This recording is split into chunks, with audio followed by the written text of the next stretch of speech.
오늘도 우리와 함께 하시는 하나님이십니다. 저와 여러분들을 부르시고 말씀의 은혜로 더해 주실 것을 확신하며 감사함으로 기도하겠습니다. 참 좋으신 하나님, 하나님께서 우리를 부르셨습니다. 그 부름에 응답하여서 오늘도 말씀으로 한 걸음 더 가까이 갑니다. 하나님께서 우리 마음을 열어주시고 그 마음에 좌정하시며 주님의 말씀에 크고 크신 능력으로서 우리를 붙들어 주심으로 거칠고 험한 세상 속에서도 여전히 하나님을 바라고 여전히 하나님과 함께하는 믿음의 담대한 자들이 되게 하여 주시옵소서. 예수님 이름으로 기도드립니다. 아멘. 찬송가 365장입니다. 365장입니다.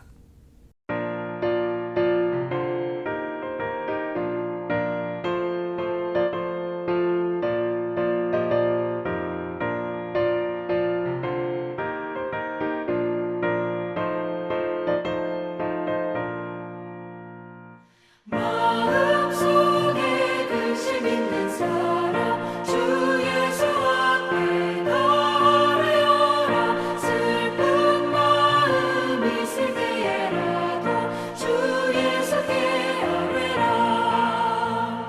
주 예수 앞에 나아가라. 주 우리의 친구니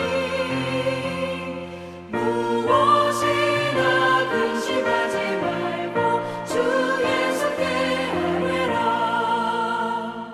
눈물 나며 깊은 한숨 쉴 때 주 예수 앞에 나아가라.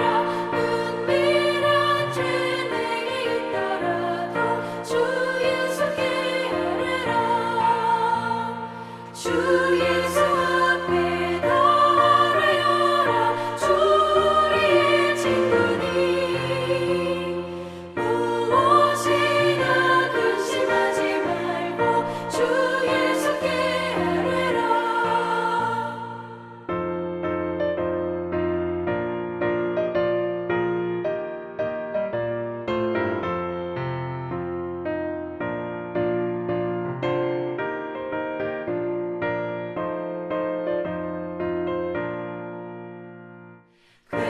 괴로움과 두려움 있을 때 주 예수 앞에 나아가라.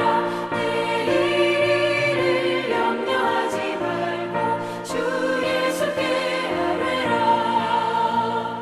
주 예수 앞에 나아가라. 주 우리의 친구니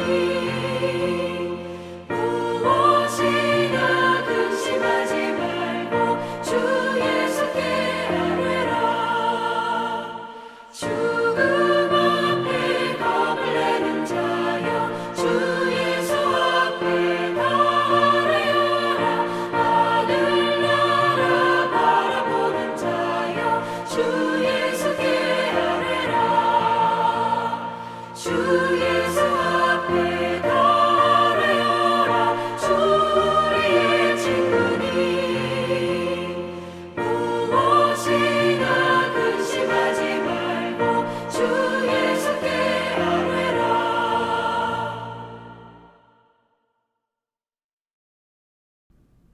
요엘 1장 13절에서 20절 말씀입니다. 제사장들아 너희는 굵은 배로 동이고 슬피 울지어다. 제단에 수종 드는 자들아 너희는 울지어다. 내 하나님께 수종 드는 자들아 너희는 와서 굵은 베옷을 입고 밤이 새도록 누울지어다. 이는 소제와 전제를 너희 하나님의 성전에 드리지 못함이로다. 너희는 금식일을 정하고 성회를 소집하여 장로들과 이 땅의 모든 주민들을 너희 하나님 여호와의 성전으로 모으고 여호와께 부르짖을지어다. 슬프다 그날이여 여호와의 날이 가까웠나니 곧 멸망같이 전능자에게로부터 이르리로다. 먹을 것이 우리 눈앞에 끊어지지 아니하였느냐? 기쁨과 즐거움이 우리 하나님의 성전에서 끊어지지 아니하였느냐? 씨가 흙덩이 아래에서 썩어졌고 창고가 비었고 곡간이 무너졌으니 이는 곡식이 시들었음이로다. 가축이 울부짖고 소떼가 소란하니 이는 꼴이 없음이라. 양떼도 피곤하도다. 여호와여 내가 주께 부르짖으오니 불이 목장의 풀을 살랐고 불꽃이 들의 모든 나무를 살랐음이니이다. 들짐승도 주를 향하여 헐떡거리오니 시내가 다 말랐고 들의 풀이 불에 탔음이니이다. 오늘 말씀해 보니까 하나님께서 어떻게 하라 그렇게 이야기를 하시는데 다른 게 아니라 계속해서 울지어다 또 부르짖을지어다 라는 말씀이 반복해서 나오고 있습니다. 13절 말씀에 제사장들아 슬피 울지어다 수종드는 자들아 너희는 울지어다 그랬습니다. 또한 14절 말씀에 보니까 여호와께 부르짖을지어다 이렇게 이야기를 하죠. 19절 말씀에도 보니까 부르짖는다 또한 하나님을 향해서 헐떡인다 이런 표현들이 계속해서 나오고 있습니다. 너무나도 힘든 가운데 또한 그들이 받을 심판 가운데 참으로 하나님께 나와서 어떻게 해야 되느냐 울부짖으라는 거예요. 울부짖으라는 겁니다. 그럴 때 하나님께서 하나님이 들으시고 또한 우리의 구하는 것 가운데 하나님의 긍휼하심과 하나님의 뜻 가운데 가장 좋은 것으로서 해결해 주신다라는 말씀입니다. 울부짖는 것 우리가 당연히 해야 하는 겁니다. 우리의 잘못이 있을 때, 허물이 있을 때, 죄가 있을 때, 문제가 있을 때 하나님께 나아가서 참 눈물로서 구할 때 하나님께서는 그 눈물을 귀하게 보시는 거예요. 물론 그것이 첫 번째 단계가 되겠죠. 하나님께 먼저 나아가 말씀으로 깨달을 때 하나님 앞에 나아가서 참 울며 구하는 그 모습을 하나님께서는 귀하게 보시기 때문에 그렇습니다. 그런데 여러분 여기서 우리 한 가지 생각할 수 있는 거 아직까지 저희가 사사기에 나눈 그 내용들이 기억에 남아 있는데 사사기 마지막 장에 이스라엘과 베냐민 지파 그 참 참혹한 전쟁 속에서 이스라엘 백성들이 하나님 앞에 나아가서 울부짖었다 그랬어요. 그런데 무슨 내용을 가지고 울부짖었느냐 이게 문제예요. 눈물로서 하나님께 구합니다. 근데 뭘 가지고 슬퍼하고 뭘 가지고 하나님께 구하느냐 사실 이게 중요한 거거든요. 그저 눈물 흘린다고 다가 아니라는 거예요. 뭐냐? 이스라엘 백성들 베냐민과의 전쟁 속에서는 하나님께 원망함으로 부르짖었습니다. 울부짖는데 그냥 뉘우쳤어요. 후회했습니다. 자신들이 한 일을 후회하면서 뭐라 그러느냐? 하나님께서 베냐민 지파 한 지파를 멸절시키셨습니다. 원망을 했어요. 원망. 여러분 그게 하나님께서 오늘 요엘을 통해서 제사장들에게 또한 백성들에게 모든 생명이 있는 것들에게 하나님을 구하고 울부짖으라고 하신 내용이 아니지 않습니까? 우리가 주님 앞에 나와서 울부짖을 때 무엇을 가지고 울부짖느냐? 다른 게 아니에요. 우리 속에 있는 어떤 문제와 또한 어떤 어려움에 그 아픔과 고통을 가지고 그저 하나님 앞에 원망하라는 게 아니고 하나님 이거 너무 힘듭니다. 이거 어떻게 우리에게 이렇게 할 수 있습니까?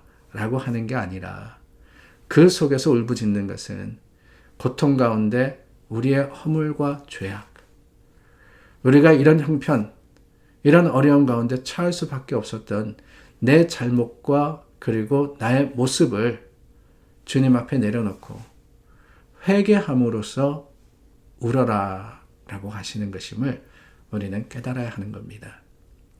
후회의 눈물과 회개의 눈물은 다릅니다. 그 무게가 다를 뿐만 아니라 모습도 다르고요. 결과도 다를 수밖에 없습니다. 후회의 눈물은 결국에는 원망으로 이어져요. 후회하면서 누군가가 그 잘못을 지도록 우리는 손가락질을 하게 되어 있습니다. 근데 회개의 눈물은요. 원망이 아니라 돌이킴으로 드러나게 되어 있는 거예요. 그 눈물 속에 변화가 있고 그 눈물 속에 돌아섬이 있으며 하나님의 말씀 가운데 바로 서게 되는 그 능력이 회개의 눈물 속에 있다라는 것을 우리는 알고 있지 않습니까? 제사장들과 온 백성들 그렇습니다. 그들 가운데 고통이 있었어요. 아픔이 있었습니다. 그러나 그것 가지고 울라고 하시는 것이 다가 아닙니다. 하나님은요. 그들의 눈물 속에서 회복을 주시기를 원하신 하나님이시기 때문에 오히려 회개로서 돌이키고 다시 한번 하나님을 찾음으로써 새롭게 됨을 바라시는 그 마음과 그 열정으로서 이 요엘 선지자를 통해서 백성들을 공고하고 계심을 우리가 깨닫기를 원합니다. 오늘도 하나님은 말씀하십니다. 다시 한번 나를 찾으라고 말입니다. 세상의 여러 가지 어려움들과 문제 속에서 그저 후회하고 아파하고 고통스러워하는 것이 다가 아니라 하나님께 나와서 하나님을 찾아 구하라고 하십니다. 그럴 때 주님께서 들으시고 그럴 때 주님께서 우리 가운데 함께 하심을 경험하며 주님과 동행하는 저와 여러분들이 될 수 있기를 간절히 소망해 봅니다. 기도하겠습니다. 좋으신 하나님 감사합니다. 오늘 말씀이 우리에게 다시 한번 새로운 믿음의 결단이 됩니다. 하나님, 세상의 여러 가지 문제와 어려움 앞에서 우리가 아파할 것만이 아니라 그 아픔 속에서 하나님의 뜻을 찾고 구할 수 있도록 듣게 하시고 들음으로써 또한 돌이키게 하시며 돌이킴의 눈물이 하나님 앞에 회개의 결단이 될 수 있도록 허락하여 주시옵소서. 주님, 그저 아파하는 데서 그치지 않기를 원합니다. 돌아서기를 원합니다. 하나님을 바라보기를 원합니다. 주님을 향하기를 원합니다. 주님께로 나아가기를 원합니다. 그 믿음의 결단 속에서 우리와 동행하시는 하나님을 다시 한번 경험하는 귀한 주님의 날이 되기를 원하올 때 예수님 이름으로 기도드립니다. 아멘. 우리 함께 기도합니다. 오늘 말씀 속에서 하나님께서 깨닫게 하신 것을 가지고 감사함으로 또한 서로를 위해서 기도하는 우리 모두가 되기를 원합니다.